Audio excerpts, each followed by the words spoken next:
Hello there. I'm Scotty. You're not in day 11 of clocks. Day 11 of Nickelodeon month is Clockstoppers. I was looking at it when it happened.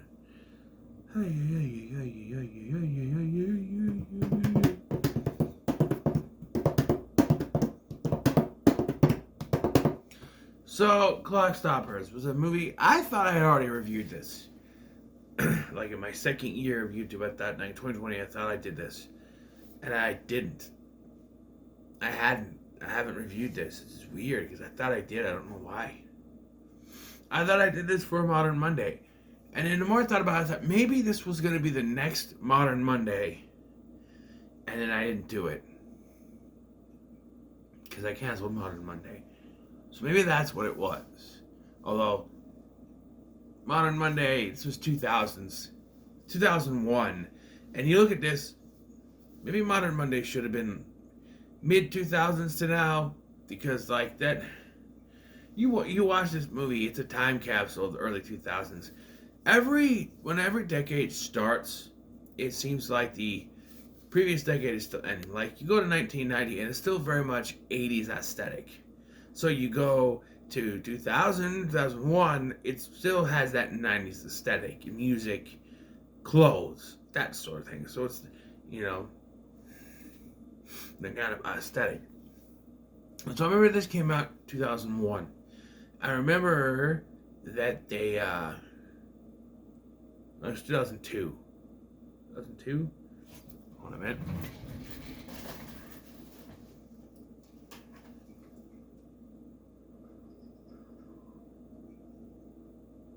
Oh.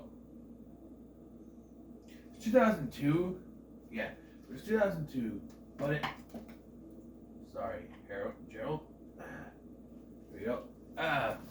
2002, but like I said, early 2000s, the early parts of a decade, the decades, they don't quite,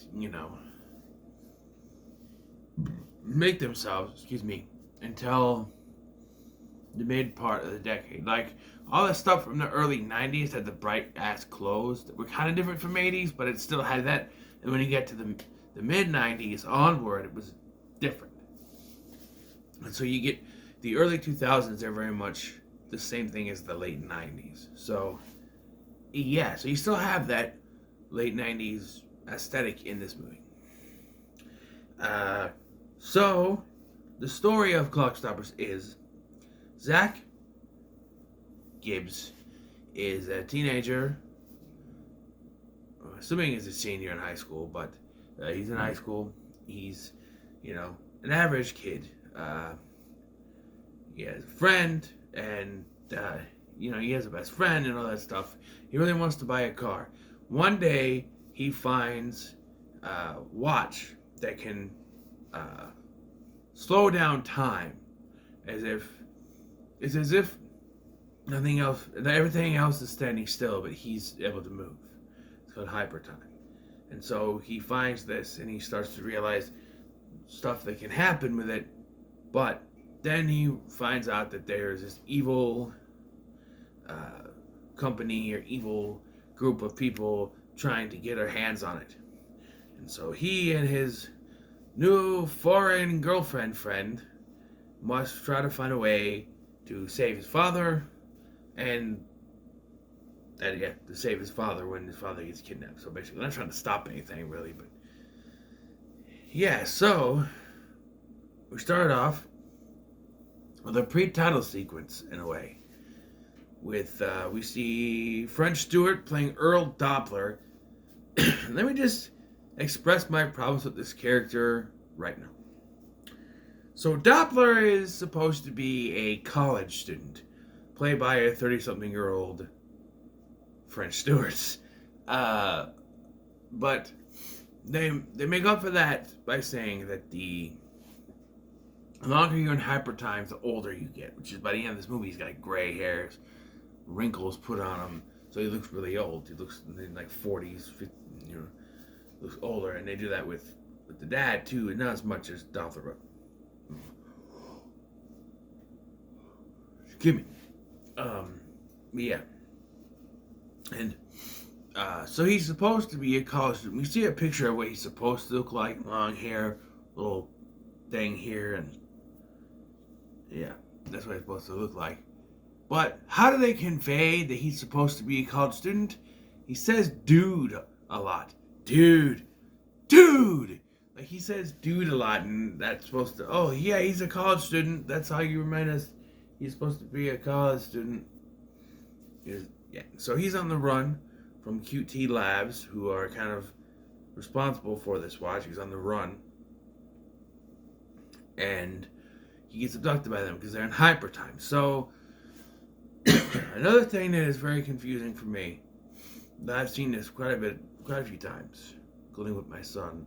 And one thing that always gets me is the way that hyper time works.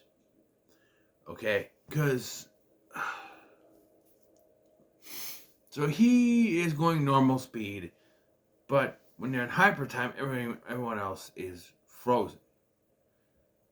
But the problem is they're stuck, like they're not moving so fast, kind of like with the flash time, kind of like that. But like they present it as another layer of existence, like it's another, not layer, what's the word? The plane of existence, where you turn on the watch and you're just in this world where there's an echo to it, and you can walk around, but everyone else is kind of frozen or slow moving. But throughout the film, we're presented that everything else is moving normally. You're just going really fast. So I don't know. It's just like they show them like this, going really slow, and you can grab them, but then there's also some discrepancies later with Meeker, that is one of the characters, where we'll get to it, but I don't know, it just, they got him, and so they need his, QT Labs, the evil people, they need his help to fix this watch, hyper time. Yeah. So then we cut to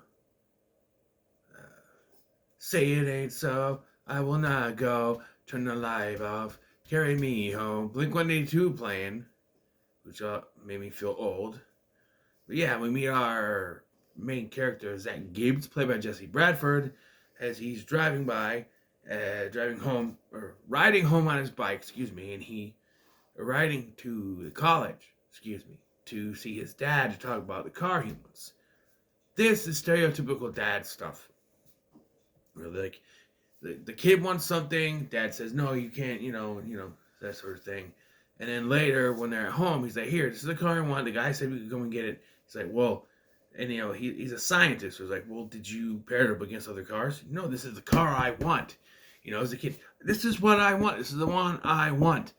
And like, we don't understand. This kid's supposed to be like at least 17, at least 16 because he's driving. He apparently already got his license. He drives later, but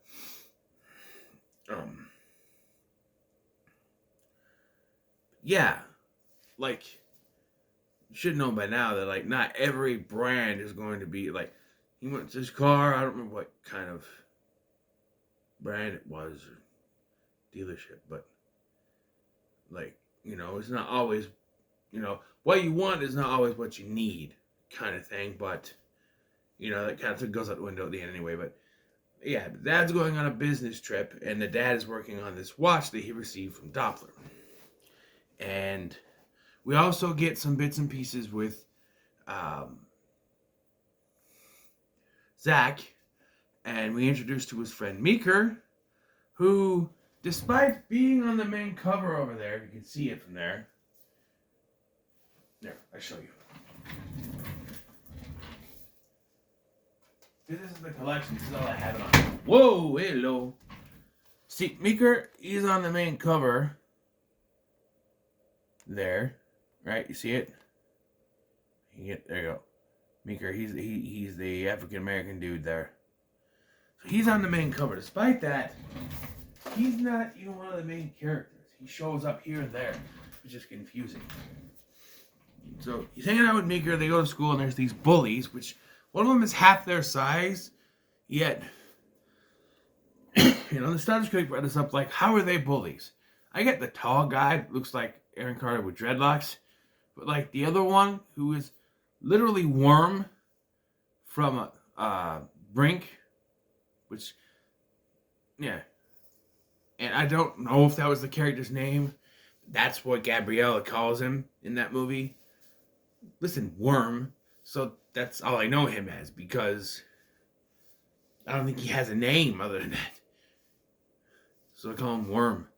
But he was a high school student then, and he's a high school student now, so he must really be bad. High school. It's not the same character, I don't think. But, he's doing a DJ thing, and he's picking on them. Meeker works at a sporting goods store, which has, paintball, and rock climbing, which the rock climbing thing is outside. I've never seen a rock climbing thing and a sporting goods thing or whatever outside. No, you gotta have inside with pads, not outside. But that's where he introduces himself to Francesca, played by Paula Garces. Sorry if I mispronounced that last name, but and he's like, "Oh, she's the foreign student. I read this in Cosmo. I gotta, introduce myself." Problem is, she read Cosmo too, so she knows what he's trying to do, and so she rebuffs him. But later, like the bullies pick on them, and then the bullies go after her. Like it's funny because he throws his pop on his soda on Zach, and then Francesca, throws her pop on short bully guy. So he's like, oh yeah, and then Zach goes to talk to her, and they push him into a trash can, and the teacher, credit to the teacher, she's like, hey, be careful of the trash can, throw a good trash can, don't throw students at it, or something like that, I don't know. Yeah, I get phlegm in my throat stuff once in a while, so I'm doing that. Sorry to bug you. Yeah, and so he asked if they could do something. She's like, oh, I'm busy, I have plans. He goes, yeah, those plans could include me. So you did this to yourself, buddy. So he goes home, and he finds this watch. Maybe he already had the watch. I think he found the watch that morning, because the sister, well, I haven't mentioned yet, the sister, she's a typical little sister character, but she accidentally knocks over the thing containing the watch that falls into something else, and then when oh hey, look, he finds it that morning and puts it on, so he's already got it. So he goes to meet her at her house, and so she has him doing yard work, right? And they discovered, after figuring the yard work, we get Holiday in My Head, which was the sort of theme song to this movie that was by Smash Mouth, that they had the music video all over the place on Nickelodeon. But we get that playing while they... No, wait. There's another song. What is it? What is it? I'll never let you turn around, back on each other. Ooh, I didn't matter to your cousin. Something like that. That song. That song was playing. I don't know where I got Holiday in My Head came from, but he hooks up this lawnmower thing to blow or suck up the...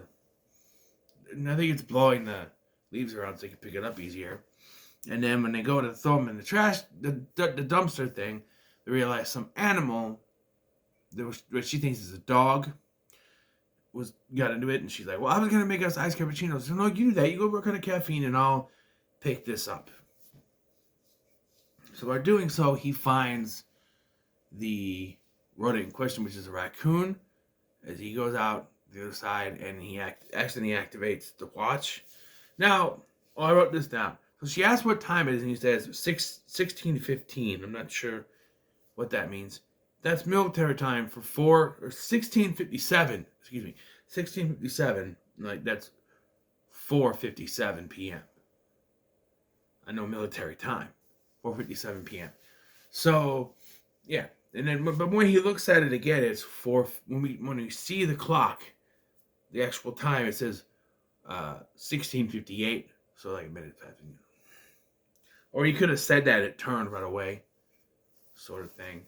But yeah, and so he accidentally activates the watch, not knowing how to do it. He's trying to mess with it, trying to get rid of the military time. He accidentally activates it, and when he goes back to to pick up the garbage thing, there's a raccoon there. So he finds it, but he thinks it's dead, even though it was kind of standing up. But then his watch deactivates, and the raccoon wakes up, basically, from the hyper time, and she freaks out. She's like, get out of here! And she's about to spray him with water, which is the thumbnail, and it activates again. And it's very, like we find out later that getting it wet is very bad. So it's very coincidental that it activates when that happens, because I don't think he touches it. It just stops. And so he has to prove to her that it's happening. And so when he activates it again, she's with him, and they start to notice the thing. And cool effect, like that's like a sprinkler, and she's going like this, and it comes off like that. It's really good. It's CGI, but it looks really good. And I was watching this on Paramount Plus, so it was in HD. So yeah, it looked really good. It looked pretty good. And then he undoes it, but because they're not touching, she's left behind. He's like, well, maybe we have to be touching. She's like, is that a line or something like that? So they decided to go into town and mess with some people, because if you're teenagers with the power to freeze time or slow down time, you're going to mess with people. And there's the meter maid giving tickets before the meter expires, which is wrong. My sense of justice, or whatever he says. And so they have her give herself a ticket on her own vehicle. That's not good enough. So they take this dog that's taking a piss, and they put it inside her meter maid vehicle. And then they find these guys spray painting, and he stabs the can, which means when time unfreezes, it's going to spray in his face, which we don't see. We just see the aftermath. And this other guy's trying to steal Meeker's bike, so he takes his nose ring, hooks it in there. And the guy who said he was going to keep the car for him, hold the car for him, lied. So she writes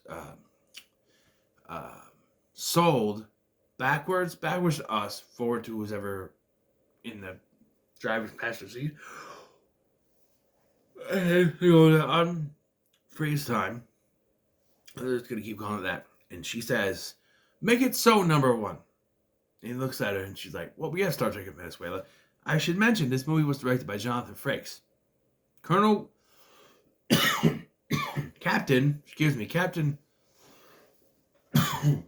Captain William Riker from Star Trek The Next Generation. I need a drink. Sorry. Oh, it's getting dry. Star Trek The Next Generation. So there's that reference.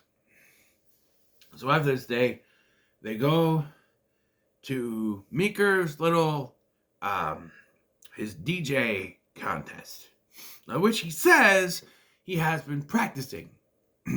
He sucks. He's terrible.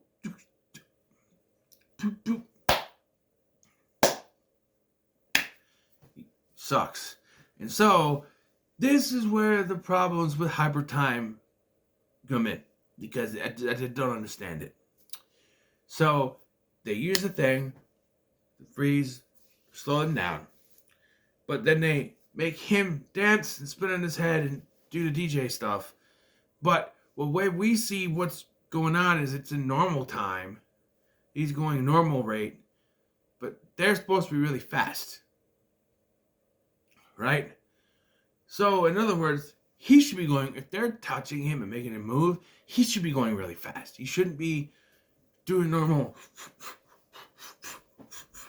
dad stuff. It should be, you shouldn't even see it. He's going so fast, he would be going so fast. This is what is explained. This was explained earlier by the doctor. Like, say you're going 20, Eddie comes by in his Ferrari, he's going 220.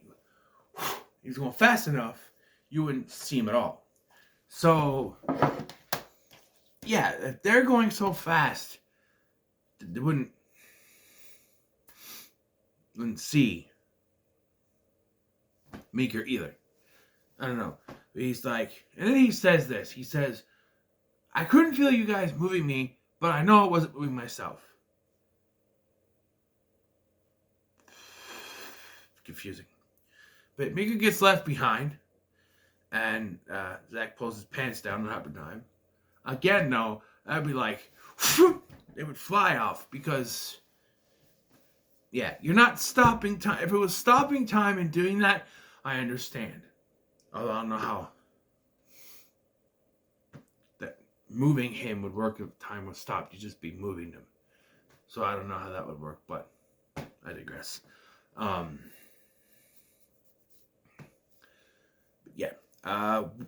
So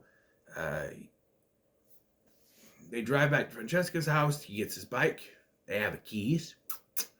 And then shit hits the fan. So during this, we get back and forth. The government wants the watches from QT Labs. The guy in charge of QT Labs, played by Michael Biehn, wants Doppler to hurry up so they can get it done and avoid the feds. And then Doppler, tells him, oh, I sent a watch to my college professor, George Gibbs. So they go to the QT Labs bad guys go to at Zach's house when he gets back. They're in hyper time, but so is Zach because he was hyper biking back home, which, yeah. And so he gets there, he sees this, and he has a confrontation with them, which leads to him going back outside and being found by Doppler, who was taken with... Why? Why was Doppler... This always bugs me. If Doppler was supposed to be back there working on the watch, why was he taken with them to the house to find the watch? If he's just going to be left in the van, it's only so Doppler can get away. Otherwise it makes no sense. You think they would have him stay there doing this stuff, but no, he gets away because of this. So Doppler brings Zach and he's like, hey, you gotta get me out of here. And he uses the screwdriver. And he's like, give me the watch. What? No. He's like, speaking to adjust me. It's a flathead screwdriver. He can stab you with a flathead screwdriver. It can happen. It's possible. It's possible. Just, it's a flathead screwdriver. You can cause damage. You stab hard enough. I don't know from experience, but come on. It could be possible. But, yeah. So, they have a chase in hyper time with the QT Labs people, and then Doppler tries to get the watch off of them. Why can't you just wait till you're done with this chase? Why now? Because, think about it. If he was to turn off hyper time, they'll be stuck, and the other two in hyper time could get them.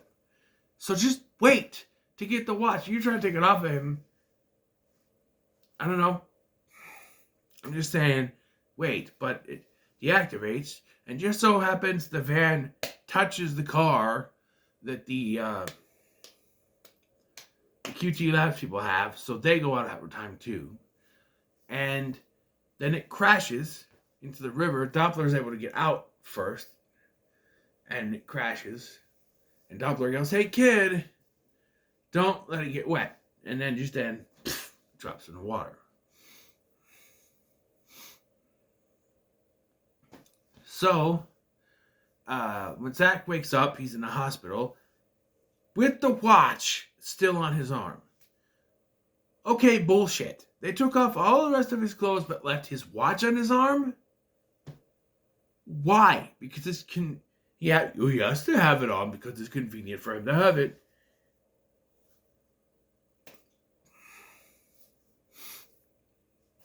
And how fortunate for Zach that QT Labs doesn't find him until after he wakes up. It's almost too coincidental here. Because he wakes up, he tries to tell them what's going on, I don't believe him. So he's like, yes, I'm crazy. But I'll tell you all about it, but I have to pee. And he goes in, he's trying to dry it. And finally, he doesn't know, you don't know if he gets it to work, but the others, the two QT lab people come in, the hench people come in to find him, and he swapped places with a cop. And then we get our last appearance of Meeker in this movie, when he goes to talk to Meeker to get his mom's car, but is forced off, and that's the last time we see him. Well, actually, no, there's another time, I think, where we get the, and we see it one more time when they go to get the, paintball guns later. But, yeah. So, yeah, he's just a cop. He's got no shoes on. By the way, he's more trouble than anything, because not only was he reckless driving, and has yet to explain what happened, truly, but also impersonating a police officer is against the law. So there's that. And he's, avoiding capture, so that's, basically he's a fugitive. So, yeah, he's screwed, but that doesn't go anywhere. So he goes to Francesca's house and says, I need money for a bus so I can get to my dad, because they might be coming after him.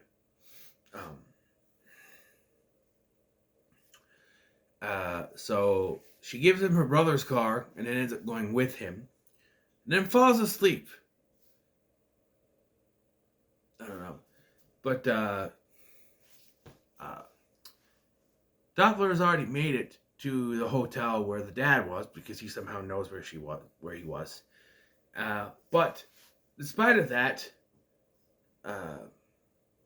he doesn't get in time, because he goes in there and he's like, I need the room number for Jarvis Gibbs, and the woman's like, puts $100 down. Ooh, $200 down. $300 down. Yeah, let's talk. $300, that's what it takes. I wouldn't pay me $200. $300 is fine too. But yeah, and then they walk in. Okay, we need it. And I don't think they go to the desk, because they just walk upstairs. But the QT lab people are able to get there because hyper time. But they don't just go through in hyper time and grab him. No, they get there and then they knock on his door and they say, we need to talk to you. At this point, it's basically, well, no, not yet. It's when they get there, I think, that this says that he and Doppler are fugitives. Maybe it's before this. I don't know. But they capture him just as Doppler comes around the corner and he turns back, because he's a big pussy. So, stop tinging! So anyway, they can't find any sign of him in the hotel room, and so they leave. Which, when they get there, it's night, and then when they go to leave, it's daytime. Did they stay the night in the hotel room together? That mean Doppler waited all night for them? Yeah, when they get there, it's nighttime. But when they leave, it's bright ass daytime. How does that work? They're captured by the garbage man, which turns out to be Doppler, which doesn't go his way as he's not unconscious, and they end up back in the hotel room, I believe. She showers.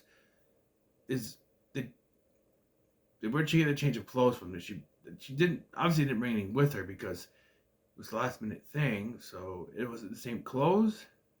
Also, there's a hair discrepancy, because when we see her, she has her hair down when they leave. When they arrive at the hotel and she's asleep, hair's in a ponytail. So, no, I'm not a girl or a woman. I wouldn't know. But, yeah. So, they talk to Doppler, and he's like, I'm Doppler, how could you be like, Hypertime does this to me, and stuff like that. And they took him to replace me because I left, so they're using him to fix. What they're trying to do is they're trying to find a way to stop the aging effects in Hypertime. He's building this chair to stop it from to reverse the aging effects. So they decide they have to go and save Dr. Gibbs,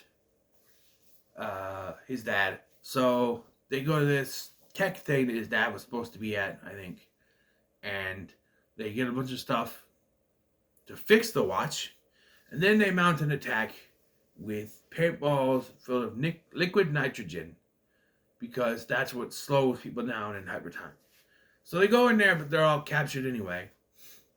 But there's this gag in the elevator where Zach is getting ready to go down the elevator. He looks at his watch and he stops. And then he's captured as soon as the thing opens. And then later we find out it's because he switched watches. The old watch doesn't work. Switch with this. How's he still in Hypertime? Because he had the watch was in Hypertime, but the rest of the place at this point in time was not in Hypertime. At least I'm not led to believe so. Or maybe they were. I don't know. But, so, maybe his watch wasn't in Hypertime, but he was supposed to be in Hypertime. So you think if he took the watch off, he wouldn't be in Hypertime anymore. Yeah, he took his watch off and switched it around, he wouldn't be in Hypertime anymore, so he'd freeze. So I don't know. And also on top of that, they didn't search for the rest of his body for anything else. They just took the one that was on his wrist. They didn't search him. How bad are these people? So they're locked up with Dr. Gibbs, with his dad. And they're having an argument. And yeah. Doppler, of course, ran away, but not for long. So Zach comes up with an idea. He reveals, so he bangs on the thing until Michael Biehn shuts the shutters on it. And so then he sets this thing up with a acetylene torch going off. And then he reveals he has the real watch. It activates it, which makes him all weird and glowing and vibrating. Because his molecules are accelerating so fast because they're already in Hypertime. So they do that. It's completely, you know what I mean? So he goes around, he's going through stuff. And so he jumps up into the air and he's hit with liquid nitrogen, but doesn't freeze. He falls and then just able to move again, but he's not frozen. I mean, so did the liquid nitrogen knock him out of the super Hypertime vibrating stuff, but he's still in regular Hypertime because they are? I guess, but he has to walk. I don't know. I don't understand how they're in Hypertime, but they can still move around in it. It's very confusing. Like, I thought if you wore a watch, you could only move around, and yet the Hypertime's in the entire facility, but everyone else outside the facility is frozen. Yet no one inside. I don't know. It's hurt my head trying to figure this out. But,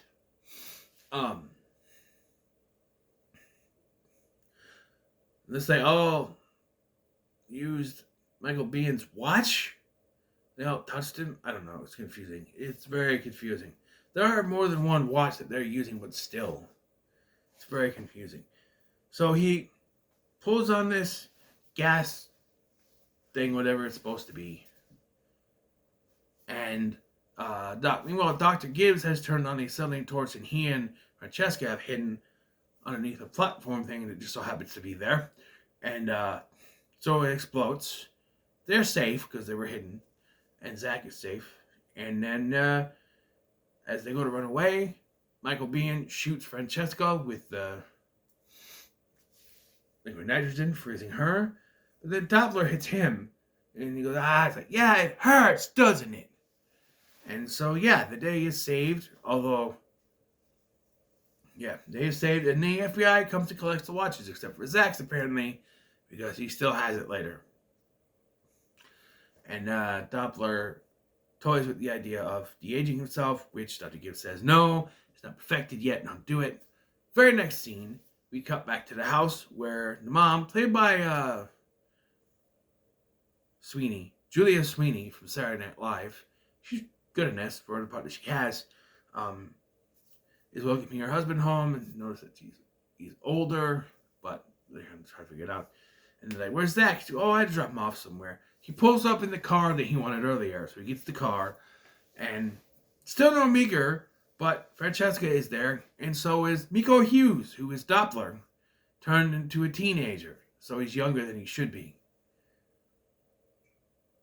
Okay? Because, like they said, the machine wasn't ready, but he still used it anyway, and yeah, it ends with them driving off, with cop cars following them, for some reason, and activating hyper time, so he still has the watch. Why did he get to keep his watch, but the bad guys had to give other watches up? I don't know, beyond me. But I'm going to say this movie's pretty good.